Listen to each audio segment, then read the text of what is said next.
Thank you. Good morning, everyone. Welcome to Amazon Business Reshape. Super excited to be here, and thank you all for joining us.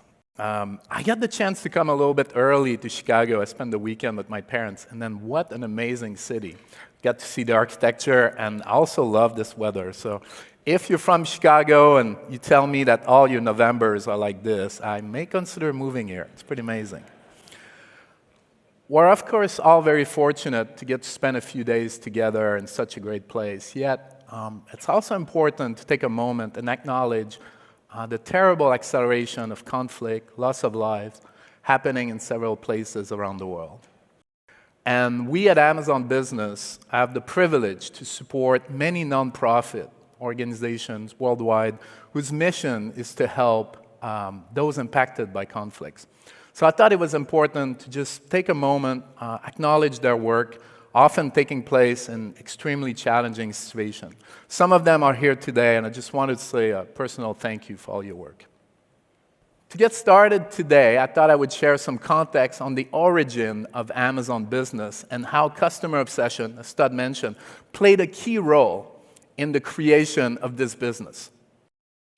And I've been around at Amazon for a long time. In the early days, like very early Amazon, we had many businesses trying to do procurement on Amazon.com, trying to place large orders, bulk orders. And that was very complex. And often we were not doing a super good job addressing the needs of those customers. But there was still this very, very clear signal that businesses wanted to use Amazon. So early, we created a program called Corporate Accounts. That was really the first version and had some limitation. It was still built on the same platform and quite complexity using that. The second version was something different that we call Amazon Supply. Many of you probably don't remember that. That was more narrow focus, really MRO, and we didn't think that was broad enough. So we had a reflection internally to think, what could we do better to support business customers? And that was really the genesis for Amazon Business. And over the past 8 years, and that is the first advertisement we ever put on for Amazon Business. So this is the Wayback Machine. Over the past 8 years, we continuously evolve our offering into what is now a complete suite of procurement features that satisfy the needs of some of the largest and most complex both private and public organizations in the world, all of which running on the most secure AWS cloud computing systems. One such feature is our custom quote engine, and I hope many of you will get to try it. CQE, as we call it, enables customers to place bulk orders by telling Amazon Business what quantities, large quantities, by when they need it, the specs, and then we surface those requests to our broad base of suppliers, looking at thousands of third-party and then one-party suppliers who can then bid for your business. We, of course, continue to invest in improving bulk delivery. We know that's an area that's really important to our customers, and then our planned spend offering. Another area of investment for us is developing more tailored industry solutions.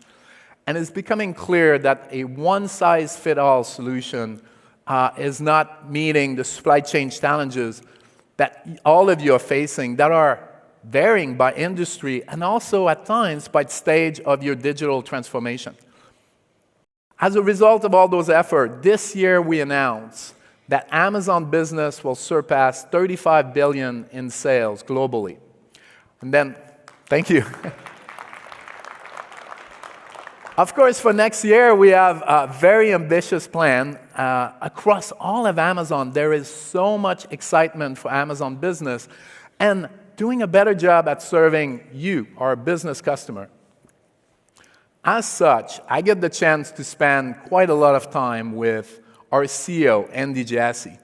We also spend a lot of time working with AWS on developing new offering and thinking about what are the challenges that we can use technology to address. And throughout the session, you'll hear more about how we are innovating in the area of procurement. Things like long-term forecasts, thinking about stability in the supply chain, how we leverage cloud-based computing and AI to bring innovative solutions. So we're really excited to collaborate across all of Amazon to take on more of your heavier and more complex procurement workloads. So it's been an incredible journey. We're incredibly happy that you're part of that journey. And we're embarking together in this transformation.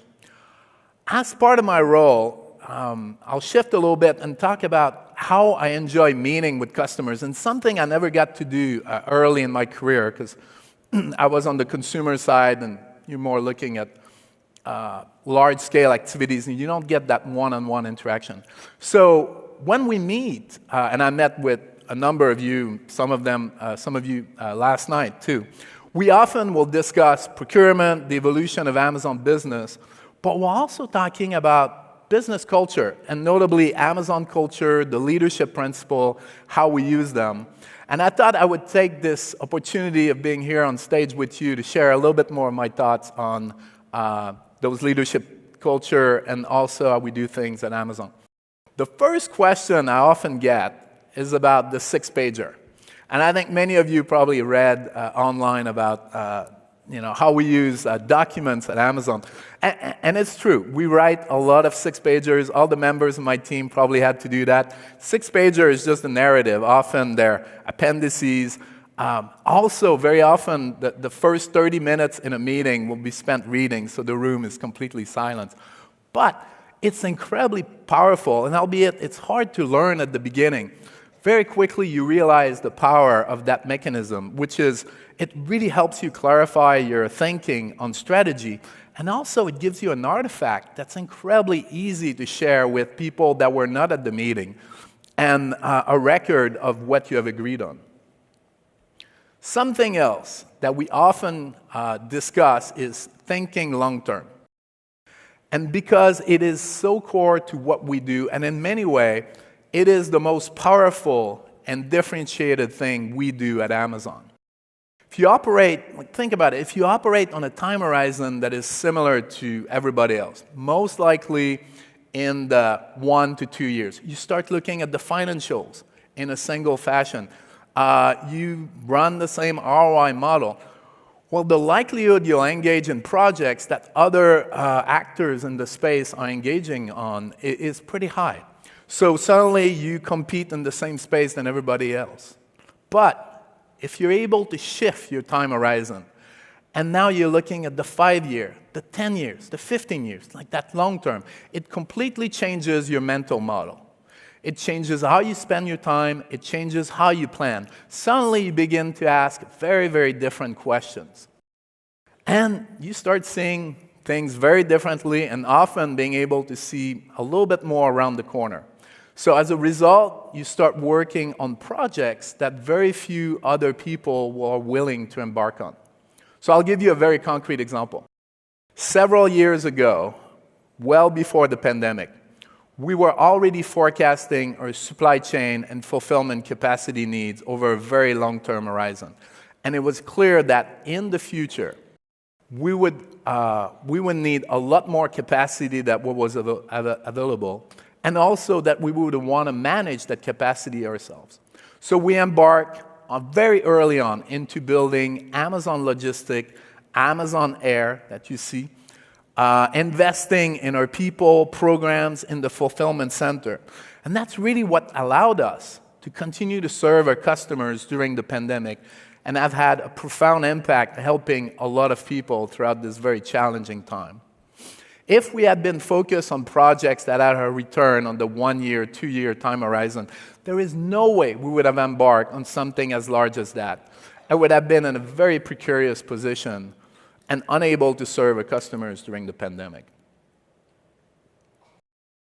Another way to test long-term thinking is to actually use your own product to get feedback. And use that as a gauge of how you're progressing towards your long-term vision. This is commonly known in the industry as dog fooding. It's very common in tech. It started at Microsoft in the 80s when some product managers sent this very famous email about how Microsoft would be using those products. Now, I think most of you are probably familiar with the expression eating your own dog food, but I don't know how many are familiar with where it actually came from, so I researched it. And the source of the expression goes back to a TV commercial from the 1970s where Lorraine Green, the actor, fed the Alpo brand of dog food to his own dog. And that's pretty clever marketing because almost 50 years later, we're still talking about it. So we at Amazon have certainly done that, starting with AWS. Amazon Consumer was one of the biggest early adopters, and that allowed us to learn a lot about what were the needs of enterprise in the cloud space.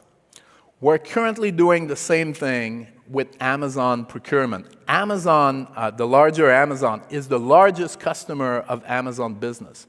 We're supplying hundreds of locations across the world, offices, fulfillment centers, data centers, even Whole Foods is one of the largest customers of Amazon Business.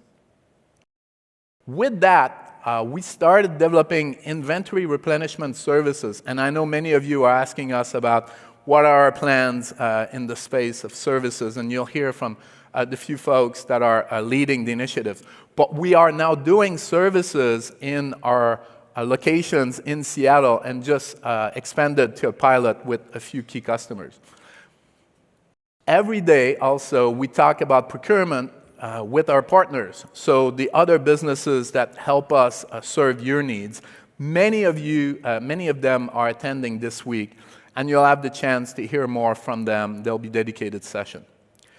That brings me to my final point I wanted to make today, and there's another leadership principle that I think is incredibly powerful for us, and it's learn and be curious. And I see Reshape as an opportunity for me and my team to learn from you about your procurement needs, of course, but also about your organizations, what guiding principles you use to make decisions. I'll give you an example. About a year ago, we are in a Marriott, so I had the chance to meet with the leadership team at Marriott, and the meeting took place in their headquarters, and they gave me a tour, and that was quite fantastic. And one thing I learned, and I had no idea, is the largest hospitality company in the world started as a root beer stand. So quite amazing journey. And then they give me a tour of their headquarters, and when they designed their new headquarters, they made a very intentional decision. They created an associate growth center for training purpose, but they put it on the top floor of the building. And as such, everybody could enjoy the amazing views. And then executive offices, consequently, were put on the lower floor. And that was a way for them to emphasize how associates play a central role in their success, and in this case, literally putting the associates at the top. I found that quite fascinating, and that is one of the things that excites me the most about my role. So I'm hoping to hear many similar stories from you about your own leadership principles, how you think about problems, because, of course, that helps us being better, and then personally, that really helps me expand my knowledge, which I found fascinating. So this week is a great opportunity for us to hear from you, product innovation you would like to see, how we can continue to improve, and I hope we can discuss many of those topics directly face-to-face. So enjoy your time at Reshape and enjoy this amazing city.